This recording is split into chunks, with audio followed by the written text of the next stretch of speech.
Typ der Geschichte: freie Arbeit, One-Shot. FSK-Rating: 12. Genre: Creepypasta, Horror. Autor: Strawberry. Creep.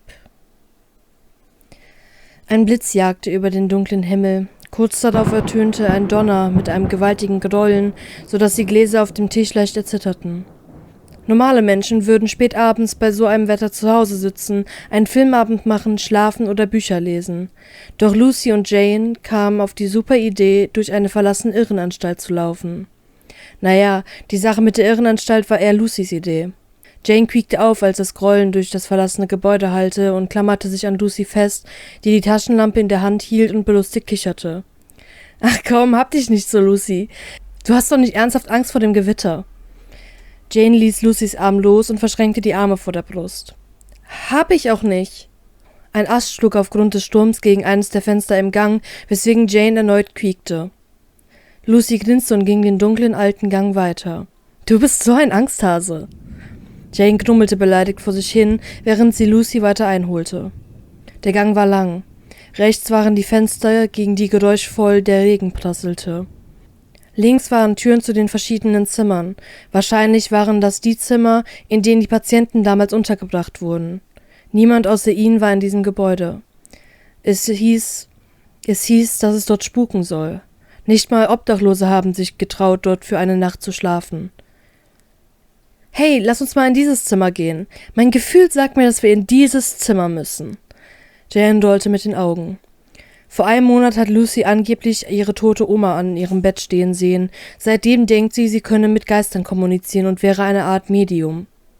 Jane glaubte an sowas nicht. Nicht an Geister oder ähnliches. Am liebsten wäre Jane jetzt in ihrem Bett, würde ein Buch lesen mit einer heißen Tasse Kakao und ein paar Keksen. Doch Lucy ist ihre beste Freundin, also hat sie sich dazu breitschlagen lassen, mit ihr in diese verlassene Irrenanstalt zu gehen. »Es muss spät abends sein, da werden die Geister aktiv«, sagte Lucy ihr gestern Nachmittag begeistert am Telefon. »Geh du vor, wenn ich hinter dir bin, kann dich niemand von hinten angreifen«, sagte Lucy und stellte sich hinter Jane. »Ich werde ganz bestimmt nicht vorgehen.« Lucy grinste bereit. »Bist du etwa doch ein Angsthase?« Das wollte sich Jane nicht gefallen lassen. Sie glaubte nicht an Geister, doch das Gebäude war ihr nicht geheuer. Jane hob eingeschnappt den Kopf, nahm Lucy die Taschenlampe aus der Hand und drehte sich zur Tür um. Sie konnte nicht verhindern, dass ihre Hand zitterte, als sie die Klinke mit ihrer Hand umschloss und langsam runterdrückte. Die Tür ging langsam quietschend auf. Sofort stieg ihnen ein übler Gestank in die Nase. Jane hielt sich die Hand vor die Nase. Hier muss wohl irgendein totes Tier liegen.« Lucy stupste sie von hinten an. »Na komm, geh nachsehen. Ich bin dicht hinter dir.« Jane atmete durch und betrat vorsichtig den Raum. Trotz des Regens und des Windes konnten sie das Geräusch von vielen Fliegen ausmachen.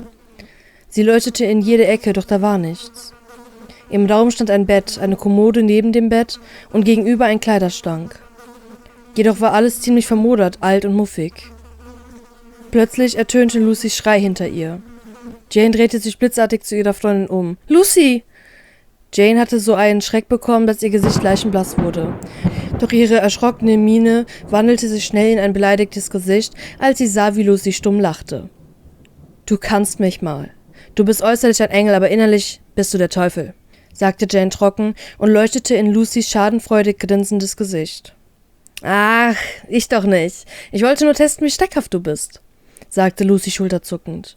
Knurrend übergab Jane Lucy die Taschenlampe und ging aus dem Raum zurück in den Gang.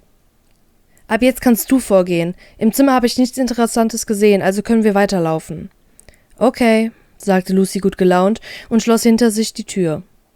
Während Lucy Jane weiter mit ihrer Schreckhaftigkeit aufzog, bemerkten sie nicht, wie sich langsam die Klinke des Zimmers runterdrückte und die Tür sich langsam wieder öffnete. Am Ende des Ganges war eine Treppe, die zum nächsten Stockwerk führte. Die Holztreppe war schon etwas morsch und an manchen Stellen eingefallen, weshalb die beiden vorsichtig einen Fuß nach den anderen setzten.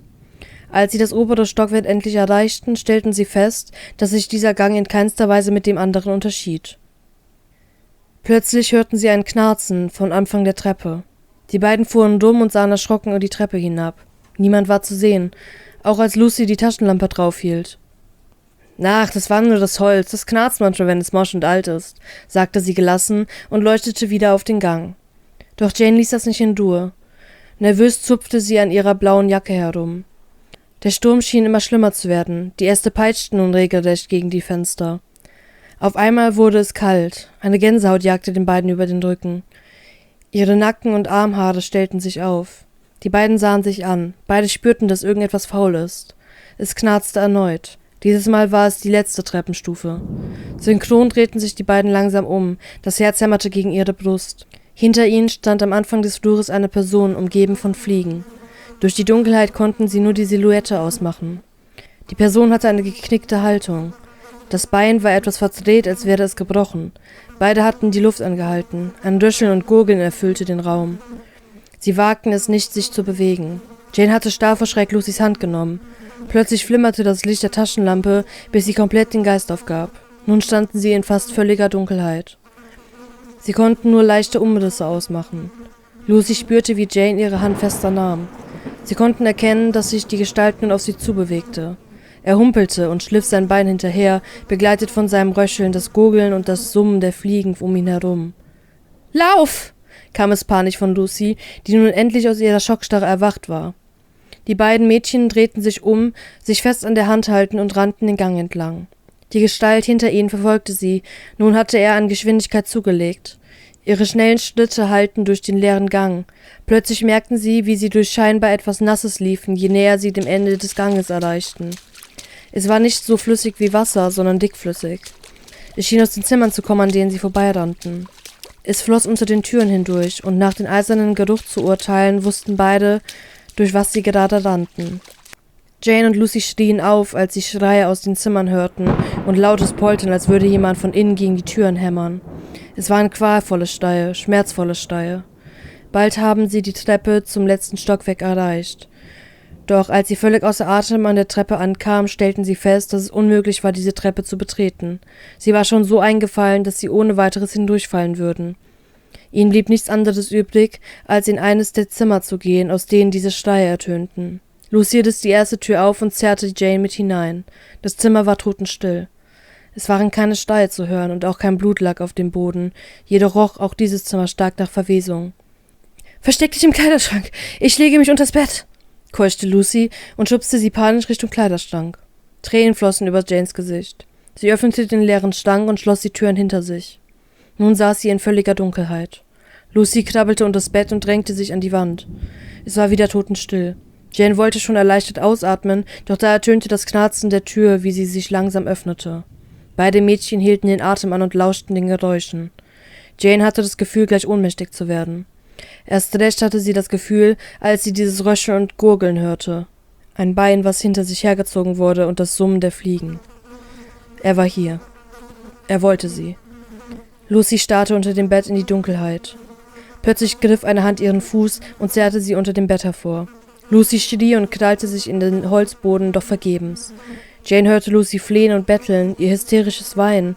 Darauf folgten minutenlange, qualvolle Schreie. Jane sackte im Kleiderschrank zitternd zusammen. Sie wusste, dass sie das nicht überleben wird. Sie wird die Nächste sein. Wimmernd holte sie ihr Handy heraus. Sie wollte mit ihrem restlichen Leben noch etwas Sinnvolles tun, weshalb sie mit zitternden Fingern eine SMS an ihre Eltern verfasste. Es sollte ein Abschied und eine Warnung sein, niemals dieses Gebäude zu betreten. Sie machte durch ihr Zittern viele Rechtschreibfehler, doch es war noch zu lesen. Da bemerkte sie nicht, wie der Schrei von Lucy schwächer wurde und letztendlich komplett verstummte. Gerade als Jane heulend auf Senden drücken wollte, wurden die Türen des Kleiderschranks aufgerissen. Jane hielt ihr Handy schreiend hoch und sah erstmalig der Person ins Gesicht.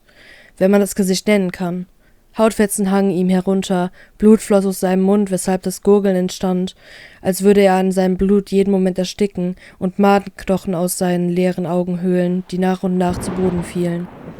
Es wurde schwarz um Jane und ließ das Handy zu Boden fallen mit der ungesendeten Nachricht. »Geht es dir gut? Brauchst du Hilfe?« fragte Jane, wandte sich vom Computer ab und sah Lucy mit hochgezogener Augenbraue an.